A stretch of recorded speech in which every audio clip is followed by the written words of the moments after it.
Friends, உங்களுக்கு sugar ஜாஸ்தியாக இருக்கா, நீங்கள் ஒரு டயபெட்டிக் பேஷண்ட்டாக, இந்த எளிமையான பயிற்சியை டெய்லி காலையில் சாயங்காலம் 3 வாட்டி வெறும் வயிற்றில் பண்ணுங்கள்.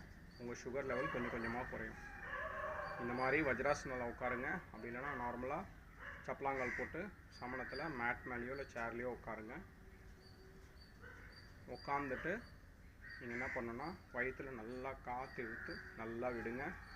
வயிற்றுலேருந்து காற்றெல்லாம் வெளில போனதுக்கப்புறமா கையை அப்படி வச்சு முட்டி ஆக்கி இந்த அடிப்பகுதியில் இதை வைங்க. இங்கே தான் வந்து பேங்க்ரியாஸ் இருக்குது, அதுதான் வந்து இன்சுலின் செக்ரேட் பண்ணும்.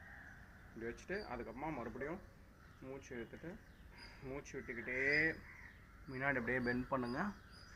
எவ்வளோ முடியுமோ முன்னாடி பகுதிக்கு அப்படியே ஹோல்ட் பண்ணுங்கள். ஒரு 3 கவுண்ட் அப்படியே இருங்க. மறுபடியும் நேராக வாங்க. இந்த மாதிரி 3 வாட்டி காலையில் சாயங்காலம் ரெகுலராக பண்ணுங்கள். உங்களோட சுகர் லெவல் கொஞ்சம் கொஞ்சமாக